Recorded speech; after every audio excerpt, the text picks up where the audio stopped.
एक short journey pregnancy की बताएं, काफ़ी लोगों को मालूम भी होगा मगर काफ़ियों के लिए कुछ चीज़ें नहीं है कि स्टेज बाय स्टेज कैसे बेबी का डेवलपमेंट होता है, कौन से स्टेज पे क्या होता है, बेबी कैसा दिखता है, कितनी उसकी लेंथ होती है, कितनी वेट होती है। तो स्टार्ट होता है जब ओवुलेशन होता है, फीमेल का जो अंडा लिबरेट होता है वो ट्यूब में अगर सही वक्त पे उस समय स्पर्म वहाँ पहुँचता है, वो फर्टिलाइज होता है ट्यूब में, यूट्रस में फर्टिलाइज नहीं होता। फर्टिलाइज होने के बाद जो बनता है एम्ब्रियो वो ट्यूब से आके यूट्रस में एम्बेड होता है, ठीक है, that is known as implantation. और इम्प्लांटेशन के बाद जो ग्रोथ होती है हम वहाँ से बात शुरू करेंगे। तो मेरे ख्याल से स्लाइड्स जो हैं, आपको कहीं कुछ पूछना हो आप बीच में भी पूछ सकते हैं। हम जो टर्म यूज़ करते हैं डिलीवरी तक, जब बना हो तो एम्ब्रियो बना, और उसके बाद जो हम बोलते हैं इट इज़ फीटस। आप कहीं भी नोट्स में भी पढ़ोगे तो आपको हर जगह फीटस मिलेगा, है ना। और जब डिलीवर हो जाता है तो दैट इज़ अ न्योनेट या न्यूबॉर्न। तो टर्मिनोलॉजी चेंज है, चीज़ वही है। ये हमारे स्टेजेस ऑफ प्रेगनेंसी हैं। अगर आप देखोगे हम कहते हैं, आपने सुना होगा कई बार कि फर्स्ट ट्राइमेस्टर है, ये फर्स्ट ट्राइमेस्टर स्क्रीनिंग होनी है, ये आपका सेकेंड ट्राइमेस्टर है। तो what do we actually mean by trimester? पूरी प्रेगनेंसी कितने वीक्स की होती है? एनीवन? 40 वीक्स। जो हम आपको डेट देते हैं वो हम 40 वीक्स की डेट देते हैं, ठीक है। तो 40 वीक्स को जब हम ट्राइमेस्टर वाइज डिवाइड करते हैं तब आप देख सकते हो कि first trimester is 1 to 12 weeks, मतलब कंसेप्शन से लेके 12 हफ्ते तक। सेकेंड ट्राइमेस्टर 13 to 28 वीक्स और थर्ड ट्राइमेस्टर हुआ 29 to 40 वीक्स। ये है स्टेजेस ऑफ प्रेगनेंसी। और इसमें आपको छोटा सा ये यूट्रस दिख रहा होगा और इस पे एक छोटा सा बेबी दिख रहा होगा। तो शुरू वाला जो आपका फर्स्ट पिक्चर जो है इस तरह, वो करीब 12 वीक्स का फीटस है। जो सेकंड आपको दिख रहा है वो 27 to 28 वीक्स का फीटस है। और जो थर्ड ट्राइमेस्टर में दिख रहा है वो ऑलमोस्ट टर्म साइज का फीटस है। फर्स्ट ट्राइमेस्टर जो चेंजेस होते हैं फर्स्ट ट्राइमेस्टर में, वो काफ़ी सारे चेंजेस होते हैं बॉडी में। जैसे ही बॉडी प्रेग्नेंट कोई लेडी होती है तो बॉडी जो हमारे हार्मोन्स हैं वो बॉडी को तैयार करने लगती है कि प्रेगनेंसी और डिलीवरी के लिए। उसमें क्या क्या चेंजेस हो सकते हैं? उसमें सबसे पहले तो जो हमारा ब्लड वॉल्यूम होता है, ब्लड जितना हमारे बॉडी में होता है उस ब्लड वॉल्यूम में 30 to 40% इंक्रीज होता है। इसीलिए कई बार लगता है कि हम चल रहे हैं तो हाफ जा रहे हैं, दिक्कत हो रही। ये सारे नॉर्मल चीज़ें हैं, इनके लिए आपको कोई दवाई लेने की ज़रूरत नहीं है। ये आपके बॉडी में जो चेंजेस है, ब्रेस्ट में पेन होना, कई बार पेशेंट आता है कि ब्रेस्ट मैडम बहुत टेंडर हो रहे हैं, हमें बहुत दर्द हो रहा है। आपकी बॉडी आपके ब्रेस्ट को ब्रेस्ट फीडिंग के लिए तैयार कर रही है। ब्लड वॉल्यूम क्यों बढ़ता है? क्योंकि आपके फीटस के सप्लीमेंट के लिए ज़रूरी है, प्लस आपका डिलीवरी के समय जो भी ब्लड लॉस वगैरह होता है। तो कुदरत ने इन चीज़ों को बहुत अच्छी तरह बनाया। जैसे ही प्रेगनेंसी पॉजिटिव आती है ये सारे चेंजेस धीरे धीरे आपके ब्रेस्ट में, ब्लड वॉल्यूम में, मसल मास में, हर चीज़ में चेंज होने लगता है। और जो ये चेंजेस होती हैं इनके वजह से कुछ सिम्टम्स होते हैं, है ना। कैसे? जैसे एक्सट्रीम टायर्डनेस। कई पेशेंट आते हैं, बोलते हैं मैडम हमें तो सारी दिन नींद आती, कुछ काम ही करने की इच्छा नहीं होती। ये कोई बीमारी नहीं है, ये आपके जो हार्मोनल चेंजेस हो रहे हैं, जो बॉडी में चेंजेस हो रहे हैं उसके वजह से। टेंडर एंड स्वोलन ब्रेस्ट, जो मैंने आपको बताया, बिकॉज ब्रेस्ट के जो ग्लैंड्स हैं वो तैयार होने लगते हैं बच्चे के आने की तैयारी में, ब्रेस्ट फीडिंग के तैयारी में, इसलिए ब्रेस्ट साइज में भी चेंज होता है, ब्रेस्ट में टेंडरनेस भी हो सकता है। इन सब के पीछे जो मेन इंपॉर्टेंट हार्मोन है वो होता है progesterone. Progesterone is the main important hormone जो हमारे प्रेगनेंसी को मेंटेन करता है। और बीटा HCG, कई पेशेंट्स का होगा कि मैंने बोला होगा कि बीटा HCG करा लो। बीटा HCG जो है वो प्रेगनेंसी का हार्मोन है और बीटा HCG स्टिमुलेट करता है नॉर्मल प्रोजेस्टेरॉन लेवल्स को बॉडी में रखने के लिए। किसी पेशेंट में अगर प्रोजेस्टेरॉन डेफिशिएंसी हो या किसी भी कारण से प्रोजेस्टेरॉन नहीं बन रहा है तो वो मिसकैरेज में जाने का उसका डर रहता है। अपसेट स्टमक, ये भी प्रेगनेंसी एक फाइंडिंग है कि कई बार लगता है या तो कॉन्स्टिपेशन हो गया या मोशन फ्रीक्वेंटली जाना पड़ रहा है, क्योंकि जो प्रोजेस्टेरॉन हार्मोन होता है उसका गट पे भी, हाथों पे भी एक्शन होता है। और प्रेगनेंसी में नॉर्मली जो एक हमारा स्टमक होता है, अगर हम कुछ भी चीज़ खाते हैं तो वो गैस्ट्रिक एम्प्टिंग टाइम कहते हैं, मतलब 4 घंटे में वो स्टमक खाली हो जाता है, उसका खाना आगे इंटेस्टाइन में चला जाता है। मगर प्रेगनेंसी में हमारी गैस्ट्रिक एम्प्टिंग टाइम बढ़ जाती है, इसीलिए अगर आप एक साथ ज़्यादा खा लोगे तो लगेगा पेट फूल गया, सांस नहीं ले पा रहे। तो प्रेगनेंसी का डिक्टिम क्या है? Small and frequent meals. आपको खाना ज़्यादा है मगर थोड़ा थोड़ा करके ज़्यादा। अगर नॉर्मली में आप 3 मेजर मील 2 स्नैक्स ले रहे हो तो आप उसका डबल कर दो। आपको 8 से 10 बार खाना है, थोड़ा थोड़ा करके। आपको 2 रोटी खानी है, आप एक साथ नहीं खा पा रहे हो, आपने एक खाई, 2 घंटे 3 घंटे बाद आप एक खा लो। स्मॉल एंड फ्रीक्वेंट मील्स मतलब आपकी जो टोटल कैलोरी है वो जाए मगर एक साथ नहीं जाए, ठीक है। मूड स्विंग्स बहुत कॉमन है, ठीक है। कई बार पेशेंट आते भी हैं, कहते हैं मैम बहुत गुस्सा आता है, बहुत चिड़चिड़ापन हो रहा है। तो ये सारे बेटा हार्मोनल खेल है, इसके लिए हमें कुछ करना नहीं है। थोड़ा सा क्रिएटिव चीज़ों में बिजी रहो, अपने आप को बिजी रखो, तो ये धीरे धीरे धीरे धीरे जैसे नॉर्मली ये फर्स्ट 3 मंथ्स में ही ज़्यादा होते हैं, उसके बाद ये बेटर हो जाते हैं। दूसरा एक जो इम्पॉर्टेंट सिम्टम होता है ये होता है कि यूरिनेशन फ्रीक्वेंट होता है। पेशेंट्स कई बार परेशान होते हैं कि मैडम बहुत बार हमें यूरिन जाना पड़ता है। तो इसकी 2 चीज़ें हैं। अगर आपका यूरिन टेस्ट जो हम नॉर्मली कराते हैं उसमें कोई इन्फेक्शन नहीं है, आपको यूरिन में कोई जलन नहीं है, कोई तकलीफ नहीं है और खाली जल्दी जल्दी जाना पड़ रहा है, तो ये एक नॉर्मल फाइंडिंग है। ये क्यों नॉर्मल फाइंडिंग है कि हमारा जो यूरिनरी ब्लैडर है, जो पेशाब की थैली है, उसके ऊपर ऐसे यूट्रस आता है। अभी आपने फोटो में पहले देखा होगा। तो जब हमारा यूट्रस जैसे जैसे बढ़ता है बच्चे के साथ में ब्लैडर पे वो प्रेशर पड़ता है और इस वजह से यूरिनेशन जल्दी जल्दी होता है। और इन सब के लिए एक चीज़ हम दोबारा कहेंगे कि अनटिल एंड अनलेस कोई चीज़ पैथोलॉजिकल हो, हर चीज़ की ना दवाई लेनी चाहिए और ना डॉक्टर को लिखना चाहिए। ये क्लास का भी यही मतलब है कि आप लोग समझे कि ये चीज़ें नॉर्मल है। कई बार पेशेंट को लगता है अरे मैडम ने तो सुना ही नहीं, हमने कहा कि यूरिन जल्दी जल्दी आ रहा है। इसीलिए कह रहे हैं कि जो चीज़ नॉर्मल है, अगर यूटीआई है, यूरिन में पस सेल्स आ रहे हैं या कोई दिक्कत है, जलन है, तो हम ज़रूर कल्चर कराते हैं और फिर उसकी दवाई देते हैं। दूसरा है हेडेक, हार्टबर्न। कभी कभी हेडेक नॉर्मली भी हो सकता है प्रेगनेंसी में, मगर अगर परसिस्टेंट हेडेक है तो हमको देखना पड़ता है, जिसमें कई कॉजेज होते हैं हेडेक के। कोई माइग्रेन का पेशेंट है, उसका माइग्रेन प्रेसिपिटेट हो सकता है, कई बार विजन की वजह से हो सकता है, कई बार जो स्क्रीन पे काम करते हैं कंप्यूटर वगैरह पे, उनके लिए दिक्कत होता है, क्योंकि प्रेगनेंसी में थोड़ा सा हमारे आईसाइट के उसमें भी चेंज होता है। तो अगर परसिस्टेंट है आपको ऑप्थेल्मोलॉजिस्ट को ज़रूर दिखा लेना चाहिए और अपने गायनी को भी कंसल्ट कर लेना चाहिए। हार्टबर्न का क्या मतलब होता है? जलन। पेशेंट अक्सर कंप्लेन करते हैं कि हमारे को यहाँ जलन होता है या यहाँ जलन होता है, हम पानी भी पीते हैं तो लगता है जलन हो रही है। तो heartburn is another common finding of pregnancy. और एक चीज़ ये भी है कि देखो प्रेगनेंसी में सबको लगता है कि चटपटी चीज़ें खाएं, बाहर की चीज़ें खाएं। मेरे ख्याल से 80% लोग इस चीज़ को एग्री करोगे, है ना। तो एज अ डॉक्टर हम ये तो नहीं कहेंगे कि आप टोटली बंद कर दो, मगर इसको जितना लिमिटेड रखो बेटर है। क्यों? एक तो बहुत ज़्यादा एक्सेसिव ऑयली स्पाइसी चीज़ से आपका हार्टबर्न बढ़ सकता है, और दूसरा अब जो सीज़न शुरू हो रहा है उसमें गैस्ट्रोएंटराइटिस बहुत कॉमन। पर डे मेरे पास 1-2 पेशेंट के फ़ोन आते हैं कि मैडम बहुत लूज मोशन हो रहा है, वॉमिटिंग हो रही, और हम यही पूछते हैं कि अच्छा कल क्या खाया था? हाँ मैडम बाहर खाया, और उसमें सबसे पहले पानी बताशे, टिक्की, यही सुनने को मिलता है ना। तो you have to be very very clear कि बाहर का स्ट्रीट फूड या फास्ट फूड बहुत ज़्यादा नहीं, और ऐसी जगह से जहाँ से आप खाते आए हो, आपको पता है कि उनका हाइजीन अच्छा है, बीमार नहीं होगे, कभी इच्छा हो तो ओकेजनली वहाँ से ले सकते हो। वेट गेन या weight loss, this is common in pregnancy. अब हम आते हैं सेकेंड ट्राइमेस्टर पे। सेकेंड ट्राइमेस्टर तक आते आते आपका जो नॉजिया वॉमिटिंग है वो काफ़ी बेटर हो जाता है। कुछ पेशेंट्स ऐसे भी होते हैं जिनको आखिरी 8वें महीने तक हमें वॉमिटिंग की दवाई देनी पड़ती है, but all this is normal. जहाँ मल्टीपल प्रेगनेंसी होती है, जैसे ट्विंस है या ट्रिपलेट्स हैं, कोई ट्विंस वाला तो नहीं है अभी? अच्छा, तो ट्विंस या ट्रिपलेट्स हो जहाँ पे बीटा एचसीजी का लेवल ज़्यादा है, उनमें हमें नॉजिया ज़्यादा मिलता है।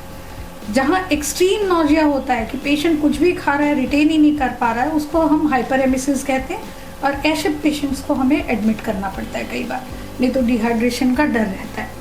स्ट्रेच मार्क्स जो है एब्डोमेन, ब्रेस्ट, थाइस पे, ये कॉमन है। इसके लिए ये है कि आपकी स्किन को बहुत सॉफ्ट एंड सपल रखना है। इसके लिए आप होम रेमेडीज़ भी यूज़ कर सकते हो, कोई ऑयल्स आते हैं वो भी यूज़ कर सकते हो, या स्ट्रेच मार्क के क्रीम्स आते हैं वो भी यूज़ कर सकते हो।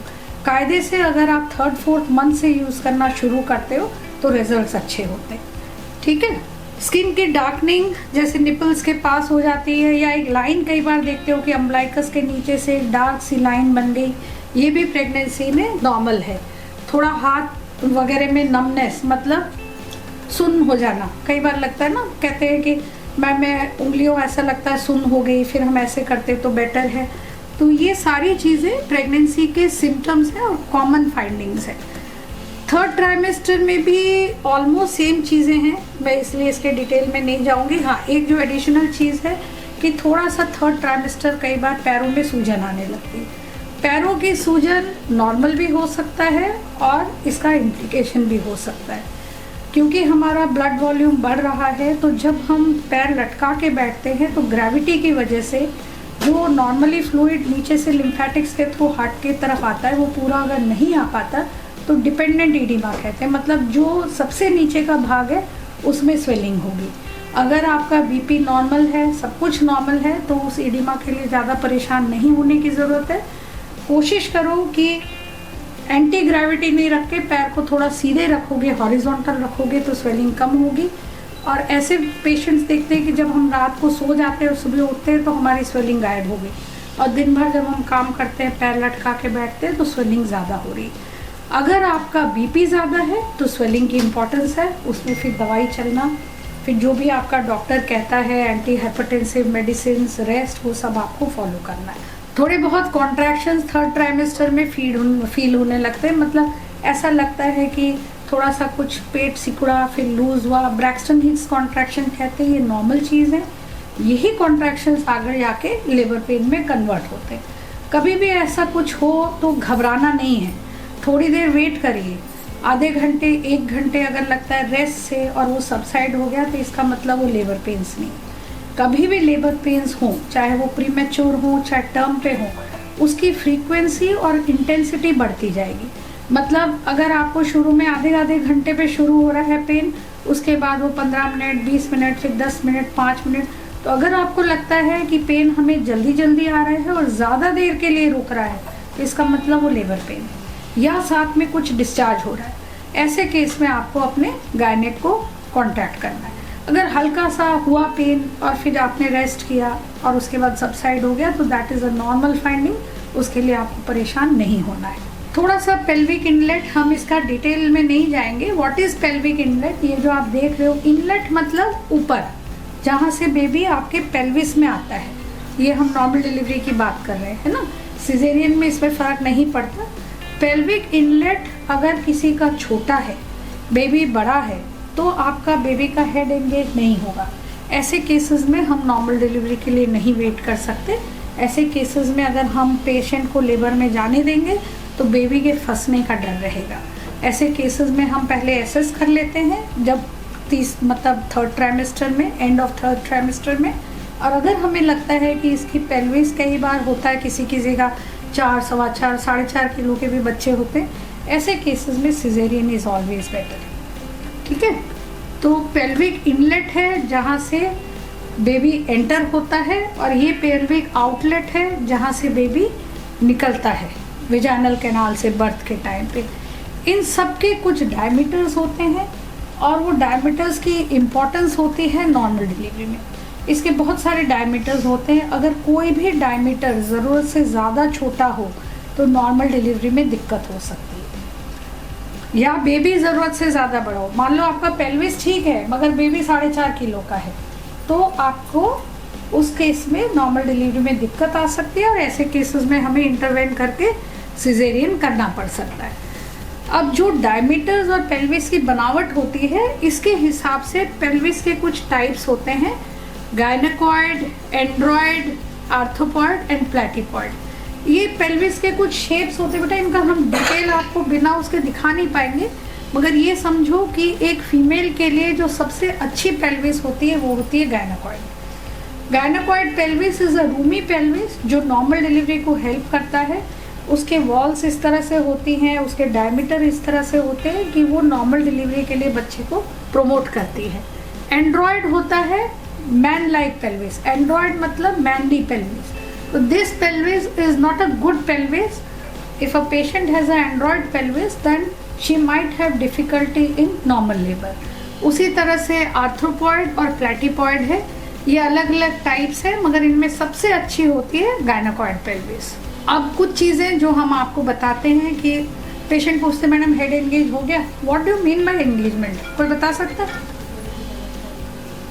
हेड एंगेज होने का क्या मतलब है बेटा? बच्चे के सिर का जो सबसे वाइडेस्ट डायमीटर होता है बीपीडी, बाइपेराइटल डायमीटर, ये हम अल्ट्रासाउंड में लिखते हैं हमेशा बीपीडी, ये सबसे वाइड है. अगर ये आपके पेल्विस के शॉर्टेस्ट डायमीटर से निकल गया तो आपकी नॉर्मल डिलीवरी हो सकती है. जब ये पार्ट आपके पेल्विक इनलेट में आ जाए इसका मतलब है हेड एंगेज्ड है. कई बार अगर बच्चे का सिर बड़ा है या आपका पेल्विक इनलेट छोटा है या कॉर्ड राउंड द नेक है तो हम कहते हैं हेड अभी फ्लोटिंग है. हेड अगर लास्ट मोमेंट तक एंगेज नहीं हुआ, पेल्विस के अंदर नहीं आया, हेड ऊपर ही है, तो नॉर्मल डिलीवरी के चांसेस कम है. इसके जो मेन कारण हैं वो बताया मैंने कि पेल्विस का साइज़ गड़बड़ होना, बच्चे के सिर का ये डायमीटर पेल्विस की साइज से बड़ा होना, या बच्चे के गले में डबल फंदा है या फंदा है जिस वजह से बच्चा नीचे नहीं आ पा रहा. तो हेड का एंगेज होना इज़ एन इम्पॉर्टेंट साइन कि हाँ इस पेशेंट को we can allow her to go into normal labour. अगर फ्लोटिंग हेड है then there are increase chances of caesarean section. Station, attitude, position, ये आप इसमें देख भी सकते हो कि ये आपके बहुत मतलब का काम नहीं है. स्टेशन वगैरह जब हम लोग लेबर में देखते हैं तब हम देखते हैं कि बच्चे का हेड पेन के साथ, लेबर के साथ कितना कितना नीचे आ रहा है.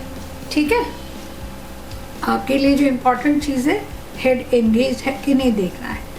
अब कुछ और इम्पोर्टेंट चीज़ें हैं. प्रेजेंटेशन जो नॉर्मली होता है उसको कहते हैं किफैलिक. किफैलिक मतलब क्या कि जो बच्चा है पेल्विस में उसका सबसे पहले सिर, डिलीवरी में सबसे पहले सिर बाहर आता है, फिर शोल्डर, फिर बाकी body. That is normal vaginal delivery.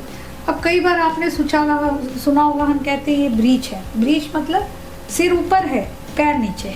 Breach अलग अलग टाइप के हो सकते हैं. कंप्लीट ब्रीच हो सकता है, कई बार फुटलिंग ब्रीच होता है. तो पहले तो देखो, पहले ज़माने में ब्रीच डिलीवरी भी ऐसा नहीं है, अभी भी नहीं होता, मगर आइडियली जो अब हमारे गाइडलाइंस हैं कि कोई भी ग्रेविडा हो, मतलब पहला, दूसरा, तीसरा, चौथा बच्चा हो, ब्रीच में ideal is a caesarean section. क्यों? क्योंकि जो पार्ट निकल रहा है नीचे say that is not the widest part. मैंने आपको बताया कि widest part is the head. Breach में पता चला पैर आ गया, बॉडी आ गया और सिर स्टकअप हो गया, आधा बच्चा बाहर है, सिर फंसा हुआ. ऐसे केस में अगर आप ऑपरेट भी करते हो तो ज़रूरी नहीं है कि हमेशा बच्चा बच जाए या बच्चा बहुत सीरियस होकर निकलता है. तो अगर ब्रीच डिलीवरी है या बेड़ा है, बच्चा ट्रांसवर्स लाई है, या कई बार बच्चा चिन से प्रेजेंट करता है जिसको मेंटो कहते हैं इसको, या फेस प्रेजेंटेशन है, नॉर्मली सिर नीचे होना चाहिए, अगर फेस केवल बच्चा आ रहा है. ये कुछ पोजीशंस हैं जो ये अगर आप जब आपका लास्ट मतलब थर्ड ट्राइमेस्टर के एंड में अगर बच्चा ये प्रेजेंट कर रहा है ऐसा या पेन के साथ कर रहा है तो caesarean section is a must in all this case. घबराना नहीं चाहिए कि हमको ऑपरेशन से डर लगता है कुछ है, क्योंकि इन चीज़ों में नहीं तो कई बार बच्चे को बचा पाना मुश्किल होता है या बच्चा इतना सीरियस होकर निकलता है कि उसको NICU एडमिशन की ज़रूरत पड़ती है. ठीक है, अब क्वेश्चन ये होता है कि पहले ज़माने में भी तो होता था. बिल्कुल होता था, पहले ज़माने में होता था, मगर पहले ज़माने में हमारे पास इतने टूल्स नहीं थे, अल्ट्रासाउंड नहीं था कि हम देख सके. वो तो जब दिखता था कि बच्चे के पैर आ गए सामने तो दाइयाँ खींच तान के किसी तरह निकाल देते थे, वो बच्चा चाहे सीरियस हो चाहे बच्चे नहीं बचे. With advancement of medicine now we can predict everything. Transverse है, बेबी का वेट कितना है, ब्रीच है कि नहीं है. So mode of delivery should be decided by the end of the third trimester. ठीक है, एक चीज़ और है जो मैं आपको बता रही थी, केफेलोपेल्विक डिस्प्रोपोर्शन. मतलब या तो पेल्विस छोटी है या बच्चा बड़ा है, दोनों में वो नहीं है, डिस्प्रोपोर्शन है कि आपका जो बेबी है वो पेल्विस में नहीं आ पा रहा है ना. किसी का बेबी हेल्दी है, जैसे शॉर्ट स्टेचर्ड लेडीज़ होती है, मान लो हाइट 140 सेंटीमीटर या उससे कम है, या बहुत लीन एंड थिन 40 kg या उससे कम वेट है, अगर बहुत छोटा पेल्विस है और बच्चे का वेट थोड़ा भी ज़्यादा है, वो दिक्कत हो सकती है। या बहुत ओबीज पेशेंट हो, बहुत मोटी पेशेंट हो, उसमें भी दिक्कत हो सकती है। तो किफेलोपेल्विक डिस्प्रोपोर्शन भी आपके गायनोकोलॉजिस्ट को ही एसेस करना पड़ता है और आपको बताना पड़ता है। ऐसे केसेस में planned caesarean is always better, क्योंकि अगर कोई लेबर में जाता है तो वो ऑब्स्ट्रक्टेड लेबर में एंड कर सकता है। पेल्विक फ्लोर के कुछ मसल्स होती हैं जो नॉर्मल प्रेगनेंसी को मेंटेन करने में हेल्प करती हैं और चाइल्ड बर्थ के टाइम पे भी हेल्प करती हैं। इन मसल्स का एक्सरसाइज करना बहुत ज़रूरी है, जो आपको आगे नेहा बताएंगी नॉर्मल डिलीवरी के लिए और डिलीवरी के बाद के टाइम के लिए भी। क्योंकि जब नॉर्मल डिलीवरी होती है, कई बार इन मसल्स में ट्रॉमा होता है, मसल्स कहीं फट गए, है ना, दिक्कत हो गई, तो ये आगे के लिए प्रॉब्लम हो जाती। कभी कभार आपने सुना होगा लेडीज़ को बोलते हुए कि भाई उनका तो यूट्रस बाहर आ जाता है। ये सब क्यों होता है? क्योंकि डिलीवरी के समय पे अगर प्रॉपरली नहीं किया गया, अंडियो पुल किया गया या फंडल बहुत ज़्यादा दे दिया, इन सब चीज़ों से हो सकता है। तो पेल्विक फ्लोर के एक्सरसाइजेस पहले भी, एंटीनेटल पीरियड में भी, डिलीवरी के बाद भी बहुत इम्पॉर्टेंट है यूट्राइन प्रोलैप्स को प्रिवेंट करने के लिए और यूरिनरी जो प्रॉब्लम्स होती है उनको प्रिवेंट करने के लिए। करीब 50 साल से के ऊपर के आई थिंक 50% लेडीज़ को यूरिनरी प्रॉब्लम होती है, जिसको स्ट्रेस इनकॉन्टिनेंस कहते हैं। यूरिन होल्ड कर पाना मुश्किल होता है। कई पेशेंट्स हमारे पास आते हैं, मैडम हम थोड़ा सा भी खांसते हैं, छींकते हैं या तेज़ चलते हैं तो यूरिन लीकेज हो जाता है। क्यों होता है? इसी के लिए कि उस समय पे आपने पेल्विक फ्लोर के मसल्स पे ध्यान नहीं दिया। तो कुछ एक्सरसाइजेज है, तुम कीगल्स भी बताओगी ना। कीगल्स एक ऐसा एक्सरसाइज है जो हर लेडी को अपने लाइफ टाइम करना चाहिए। ये बहुत ईजी है, 5 से 10 मिनट लगते हैं, जिससे आपके पेल्विक फ्लोर मसल्स टोन रहे, लेबर आसानी हो, स्ट्रेस इनकॉन्टिनेंस कम रहे and also helps in your sexual life also. ठीक है, अब ये हम थोड़ा सा बेबी के चेंजेस के बारे में देखेंगे। ये देखो, ये है 4 वीक्स का बेबी, क्रिकेट के बॉल जैसा लग रहा है ना, छोटा सा। तो इसमें ये जो दिख रहा है ना, ये जो लाइन सी है, ये बेबी के ये जो सेल्स दिख रहे हैं, ये आगे चल के बेबी का स्पाइनल कॉर्ड बनेगा यहाँ पे। ठीक है, इसमें हार्ट बनने लगता है और आर्म एंड लेग के बट दिखने लगते हैं, मगर ये ज़रूरी नहीं है कि इस वक्त पे हम अल्ट्रासाउंड में हार्ट बीट डेमोस्ट्रेट कर पाए। नेक्स्ट जो है ये है 8 वीक्स। अल्ट्रासाउंड में कुछ कुछ ऐसा दिखता है आप लोगों को, ज़्यादातर सबका 8 वीक्स का स्कैन हो चुका होगा। ये है जो 8 हफ्ते का बेबी है। अब इसमें बेबी की हार्ट बीट आने लगी है। छोटे छोटे देखो लिम्ब बड्स दिख रहे हैं, ऊपर हैंड एंड लेग के बड दिख रहे हैं, पीछे स्पाइनल कॉर्ड दिख रही है और ये अम्बिलिकल कॉर्ड है जो कनेक्ट कर रहा है प्लेसेंटा से।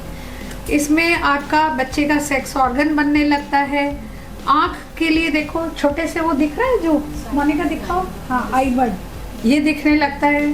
तो इस समय आपका बेबी करीब 1 इंच लॉन्ग है, मतलब 2.5 सेंटीमीटर के करीब है और वेट का खैर इम्पोर्टेंस नहीं है, मगर 1/8 पाउंड इसका वेट होता है। ये 12 वीक्स का बेबी है, देखो 12 हफ्ते का। जिनका NTNB स्कैन हो गया है या होने वाला है वो देख सकते हैं, और आजकल तो 3D मशीन है, उसमें बिल्कुल ऐसी पिक्चर दिखती है। ठीक है, तो ये है जो आपका 12 वीक्स का बेबी है। दिस बेबी इज ऑलमोस्ट, इसके सारे ऑर्गन्स बन चुके होते हैं ऑलमोस्ट। ठीक है, अब जो आगे होता है वो नॉर्मली खाली साइज में ग्रोथ होती है और कुछ चेंजेस होते हैं आगे।